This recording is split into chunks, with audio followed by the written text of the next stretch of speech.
Pelo sinal da Santa Cruz, livrai-nos Deus, nosso Senhor, dos nossos inimigos. Em nome do Pai, do Filho e do Espírito Santo. Amém. Meu Senhor e meu Deus, creio firmemente que estás aqui, que me vês, que me ouves. Adoro-te com profunda reverência. Peço-te perdão dos meus pecados e graça para fazer com fruto esse tempo de oração. Minha Mãe Imaculada, São José, meu Pai e Senhor, meu anjo da guarda, intercedei por mim.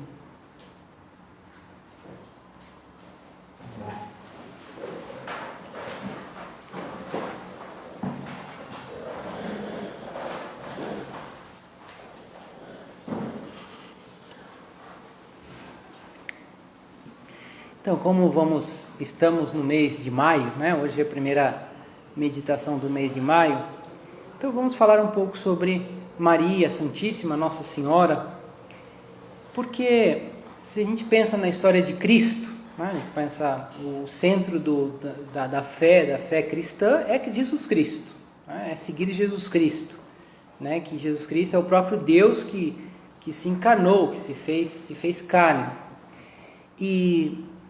Mas a história de Jesus Cristo, ela não começa, digamos, em Cafarnaum, quando ele começa a pregar, né, e forma lá o grupo dos apóstolos. Não começa nem quando ele nasce. Mas a história de Jesus Cristo, inclusive está na maior parte nos evangelhos, começa quando o anjo aparece a uma mulher, diz assim, uma mulher da cidade de Nazaré, que se chama Maria, e o anjo diz, olha, você receberá, né, do Espírito Santo, nas palavras do anjo, encontraste graça junto de Deus, conceberás e darás à luz um filho, e lhe porás o nome de Jesus. Significa, você é a mãe mesmo, quer dizer, pôr o nome significa muito naquela época, né? Significa que você é a mãe, lhe porás o nome de Jesus. Ele reinará para sempre, o seu reino não terá fim. Não havia dúvidas, né? Para uma mulher como ela, que conhecia a Sagrada Escritura, que conhecia o Antigo Testamento. Então, fala, puxa, eu fui a escolhida para ser a mãe do Salvador, do Messias. E por isso que se diz, e fica muito fácil de entender, basta essa consideração, para a gente entender que o mistério de Jesus Cristo, que é o centro da nossa fé, né, ele contém lá, dentro desse mistério, está também o mistério de Maria. Ou melhor, está ali Maria, né, porque ela é mãe, né, ela é a mãe de Jesus Cristo. Né? E a mãe de Jesus Cristo, que é o Deus encarnado, então por isso que se diz que é a mãe de Deus.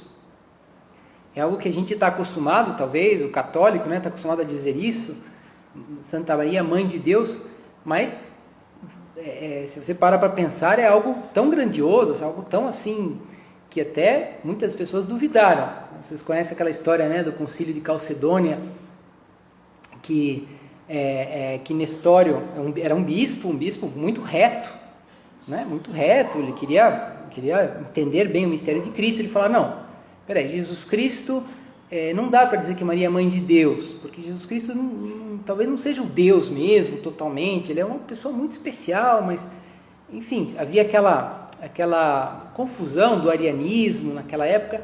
Então ele falou, não, então Maria não é mãe de Deus, como o pessoal fala, a gente não pode dizer disso dela. Ela é uma mulher especial, né, é a mais santa dos santos da Igreja Católica, mas não é mãe de Deus. E aí houve uma revolta popular, né? Quer dizer, o pessoal não estava muito preocupado com o concílio, estão os bispos aí decidindo sobre isso, sobre aquilo, como acontece naquela época, as pessoas acompanhavam mais, né, os concílios, mas bem mais do que hoje, né? Muito mais. Mas mesmo assim, tudo bem, o pessoal se discutiam lá se Jesus Cristo se é duas pessoas ou é duas naturezas em uma só pessoa. Então o pessoal ficava lá com aquelas discussões, mas mais ou menos um aceitava. Agora, quando falou que Maria não é mãe de Deus, então aí o pessoal saiu às ruas, aí foi uma quebradeira geral, né? Mas assim mesmo. E então aí Nestório desistiu, né? E falou, não, então tá bom, Maria é mãe de Deus. E o concílio proclamou essa verdade, né? Essa verdade. Por isso, né, por isso que a Igreja Católica dá tanto realce a Maria, né? Ela não é, claro, a gente só presta culto, né? A gente só cultua a Deus, né? O único Deus e Jesus Cristo, porque é o próprio Deus, o Espírito Santo, né? Está tudo no mistério de Deus. Mas os santos a gente venera. E na Igreja Católica não é uma veneração a mais, né? A gente sabe, é uma veneração especial a Maria, né? E por isso por quê? Porque ela está no centro do mistério, né? Ela não é o centro, mas ela está no centro do mistério da nossa fé, do mistério cristão, né? E por isso que a igreja dá tanto valor, e por isso que agora, nesse mês, a gente tem que procurar imitar Nossa Senhora, né? Eu queria falar aqui um pouco, imitar Maria, né? e recorrer a ela, né? São dois aspectos desse amor. Eu até esqueci de falar, mas eu não estou falando do tema programado, né? Se alguém recebeu o título, eu mudei um pouco para falar de Nossa Senhora aqui. Então peço desculpas, mas vamos continuar. Não preciso nem pedir desculpas, né? Porque de Maria a gente nunca é demasiado falar. Então, primeiro a gente tem que aprender a imitar Nossa Senhora. Em que aspectos? Poderia falar vários, mas eu vou falar alguns. Porque Maria, quando recebeu o anúncio do anjo, como nós também, às vezes nós temos luzes do que temos que fazer, e às vezes a gente descobre alguma verdade da fé, algum aspecto que a gente tem que mudar. Em primeiro lugar, Maria não duvidou nem um só instante. Ela acreditou firmemente, diz. Bem-aventurada porque acreditaste. E quando o anjo falou, olha, você vai ser a mãe do Salvador, ela não duvida, como Zacarias duvidou, né? Zacarias também é um homem muito santo, né? Mas Zacarias falou, não, mas será possível? Eu já estou velho, minha mulher já tem idade, mas será que é isso mesmo? Aí, né? Por isso depois ele ficou mudo. Maria não. Maria, ela perguntou, como se fará isso? Mas não aquela pergunta de a gente diz, não, olha, você recebeu um prêmio na loteria, como, né? Não é possível, será que é verdade, é sério, né? Ela não perguntou assim, ela perguntou, então o que eu tenho que fazer? Né? Qual é o passo que eu tenho que dar? Eu estou preparado, né? E como se fará isso? É porque ela não duvidou. Claro, a gente pode dizer, puxa, mas eu não tenho condições de imitar assim, né? De ter essa fé. De fato, mas nós temos que procurar ter essa fé. Ver se às vezes a gente duvida um pouco. Por exemplo, a gente duvida que Deus é nosso Pai, que as coisas estão nas mãos de Deus, que vale a pena, né, seguirmos o caminho da Igreja Católica, que vale a pena fazer isso e aquilo. Então, a gente olha para Maria e fala, eu quero ser assim também. Eu quero também acreditar firmemente.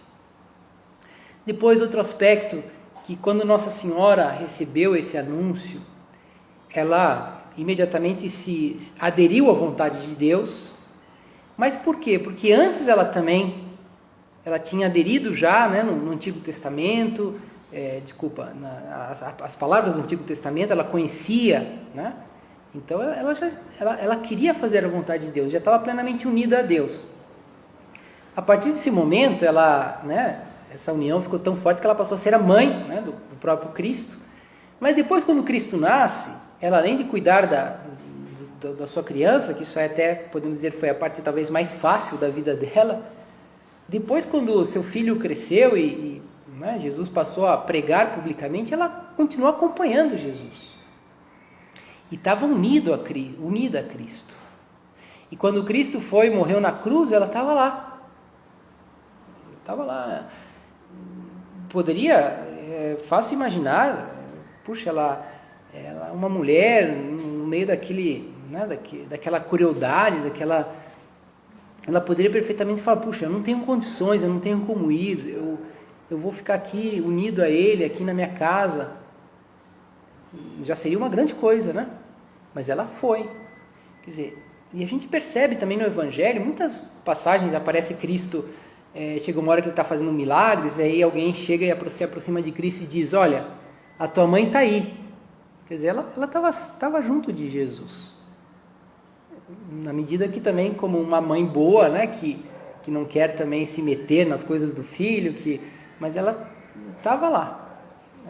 Essa união. E a nossa fé deve ser assim também.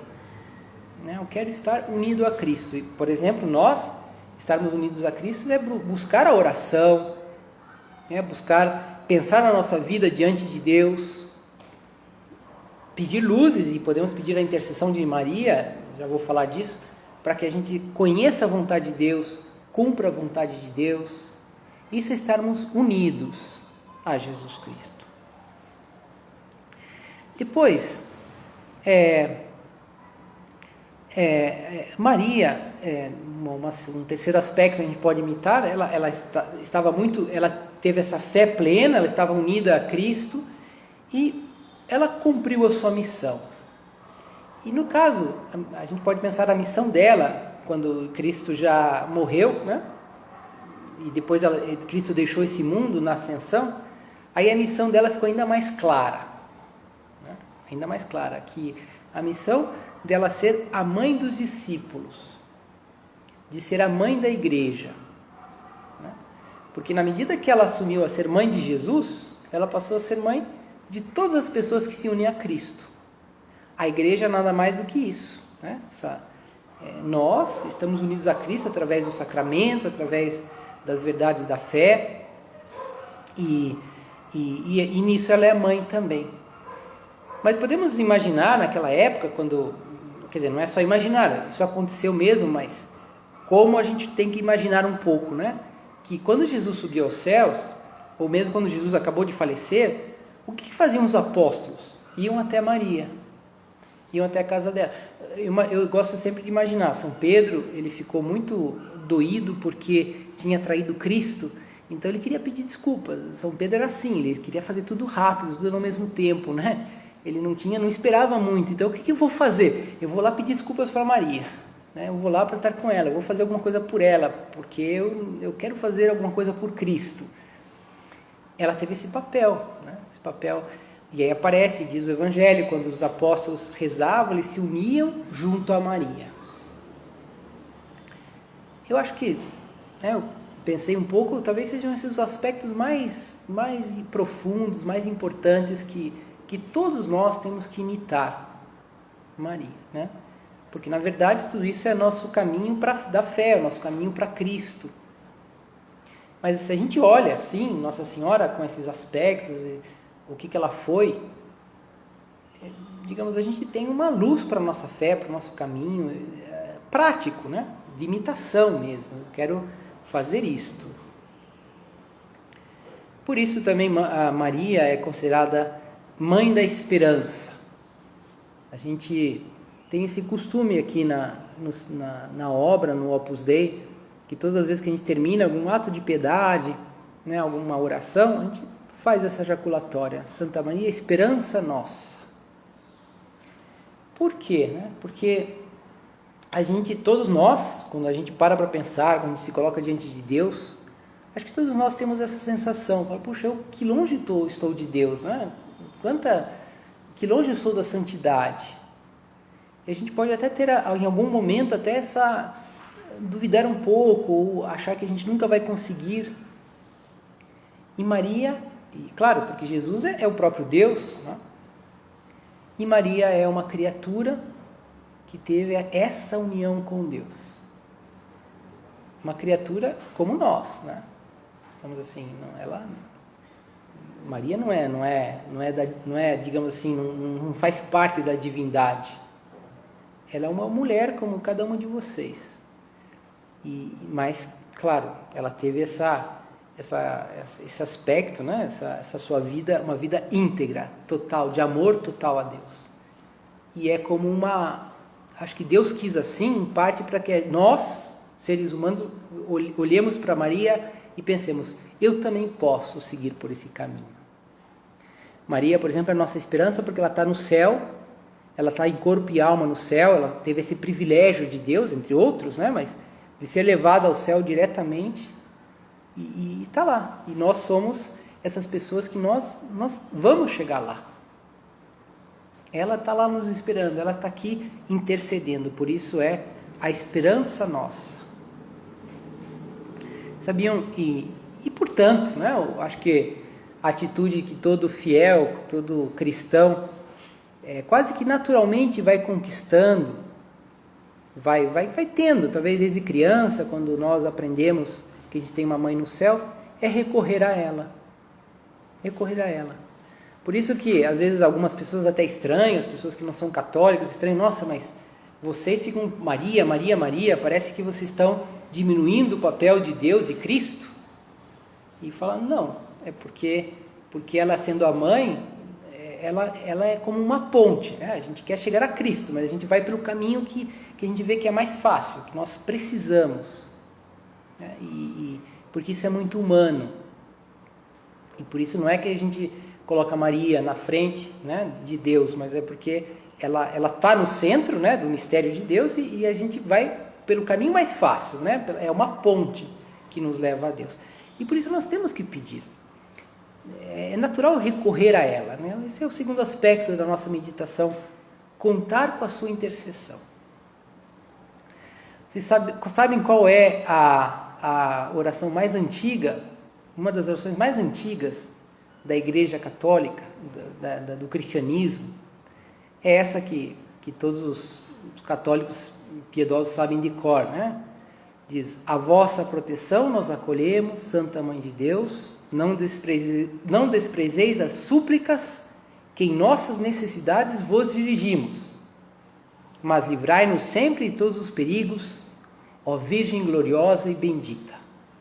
Rogai por nós, Santa Mãe de Deus, para que sejamos dignos das promessas de Cristo. É exatamente isso que eu estou falando, né? A gente quer ser digno das promessas de Cristo, da ressurreição, então a gente pede, lembrai-vos de nós, né? Lembrai-vos da Santa Mãe de Deus, procuramos as tuas necessidades. Enfim, então essa é recorrer a ela. Nós queria lembrar uma passagem interessante da vida de Cristo, né, que é as bodas de Caná. Jesus foi a uma festa de casamento, né? Foi uma festa de casamento. Eu me lembrei que agora a gente vai ter um casamento a cada mês aqui, né? Então Jesus estava lá e a gente sabe, faltou vinho, né? Então a gente conhece aquele episódio.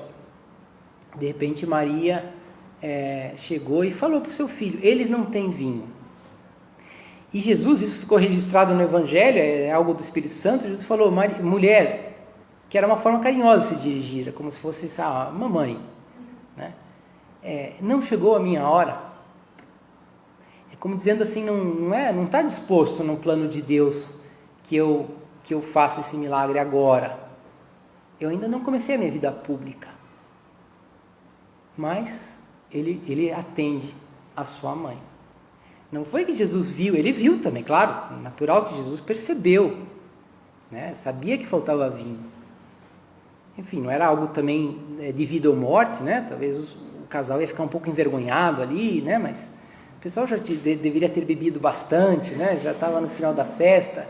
Não era algo assim tão, né, essencial. Mas ele atende porque Maria pediu. Isso é impressionante, né? E tem um detalhe, que esse episódio está exatamente no início, né, no início da vida de Jesus, quando São João relata a vida de Jesus. Ele começa assim. É o capítulo 2 de São João. O capítulo 1 é uma espécie de introdução. Fala do mistério de Deus, depois de Jesus que forma forma aquele colégio apostólico, né? E aí quando começa a contar a história de Jesus, ele começa com esse episódio. Por isso que Maria não é exagero, né? É considerado pela igreja como onipotência suplicante. Quer dizer, quando ela pede... Então, quer dizer, para pedirmos a Nossa Senhora, nós primeiro temos que ter essa confiança em Maria. Essa confiança, que é o que nós agora estamos falando. Espero que vocês vão olhando para Nossa Senhora, falando com ela, e quando a gente fala assim, a gente vai ganhando confiança, né? Mas essa confiança de que ela pode tudo, de que ela vai nos atender, de que ela é mãe, de que ela é mãe, é minha mãe. E isso é fácil, né, de pensar assim, pelo fato de ser mãe, fica mais fácil, né, atender Nossa Senhora. Tem umas palavras de São José Maria Escrivá que relatam muito, muito bonitas. Diz: se eu fosse leproso, minha mãe me abraçaria, sem medo nem repugnância. Beijar-me-ia chagas. Pois bem, e a Virgem Santíssima? Ao sentir que temos lepra, que estamos chagados, temos que gritar: Mãe! E a proteção de nossa mãe é como um beijo nas feridas que obtém a cura.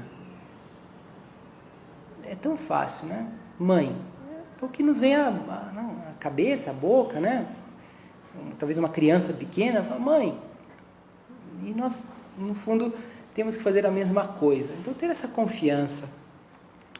E depois, aprender a pedir. Pedir. Como uma boa mãe, ela gosta que os filhos peçam. Ela gosta de que a mãe faz isso, faz aquilo. Ela, às vezes, uma mãe aqui da terra, Nossa Senhora talvez também alguma vez fala: meu filho, deixa de pedir, trabalha um pouquinho, né? Vai atrás, e até por ser mãe ela ajuda, mas ao mesmo tempo como essa mãe que gosta. Por isso que uma das formas que nós temos de pedir a Nossa Senhora e pedir com insistência é essa devoção maravilhosa que é a devoção do Santo Rosário, do terço, né? Quando vocês sabem que às vezes que Nossa Senhora apareceu, então em Fátima, no dia 13 de maio, 11 de fevereiro em Lourdes, e todas as outras aparições, Nossa Senhora quase sempre aparece com um terço. E quase sempre pede para aquelas pessoas: rezem o terço. Rezem o terço. E a gente percebe também na vida dos santos, por exemplo, São João Paulo II, né, como ele se apegava ao terço. Ele dizia assim: eu sempre que precisava, eu rezava o terço. E nunca me senti desamparado. E para mim, o terço, o rosário, foi para mim a força da minha vida. Eu pedia, rezava. Tem essa história, né, que, enfim, eu ouvi falar, não sei se é realmente verdadeira, mas cabe muito bem aqui, que foi a história de um sacerdote lá de Curitiba, né, que o padre Correia, que já faleceu, né, uma pessoa muito, muito boa, muito santa, e ele teve a sorte de ser uma espécie de mestre de cerimônias do Papa. Ele também era uma pessoa muito esperta, ele conseguia qualquer coisa, né? Então ele fez lá, ficou, e pôde conversar com o Papa, e naquele dia ele teve essa ideia, porque ele tinha feito isso, e falou: Santo Padre, hoje eu rezei 3 terços pedindo pelas suas intenções. E diz que o Papa: eu rezei 22. Ele rezava, não parava de rezar, né? Eu acho que por isso que 22 é bastante, né? Fala assim. Então eu não sei se é isso mesmo, mas enfim, a gente conhece essa história, né? Como ele pedia. Então nós também devemos pedir, e não ter medo de pedir. Quanto mais de pedir, melhor. Nos faz bem, é algo saudável, né? Algo que... Por quê? Porque nos põe no nosso lugar, nos faz mais humildes. E, sobretudo, quando a gente pede a Nossa Senhora e quando a gente chama mãe, ao mesmo tempo a gente descobre que nós temos um Pai, que é o nosso Pai Deus. Ao mesmo tempo a gente passa a ser mais filhos de Deus, né? A gente que isso é o fundamento de tudo, né? A gente realmente vê que Deus é meu Pai, que Deus me ajuda, que Deus está ao meu lado. Tanto que Ele quis nos dar a sua própria mãe, né? A sua própria mãe que nos atende em tudo aquilo que a gente pede. Então, vamos terminar pedindo, né? Agora esse é o mês de maio, é um mês dedicado a Nossa Senhora, então eu recomendo que todos vocês, todos nós tenhamos mais assim, detalhes com Nossa Senhora, coisas que a gente possa fazer por ela, sobretudo rezar bem, quem tem já esse hábito de rezar bem o terço, né? E pedir sempre, né? Como sempre, Santa Maria, esperança nossa, rogai por nós.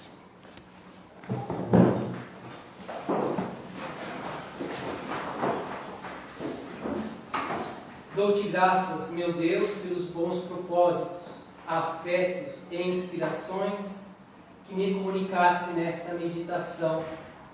Peço-te ajuda para os pôr em prática. Minha Mãe Imaculada, São José, meu Pai e Senhor, meu anjo da guarda, intercedei por mim.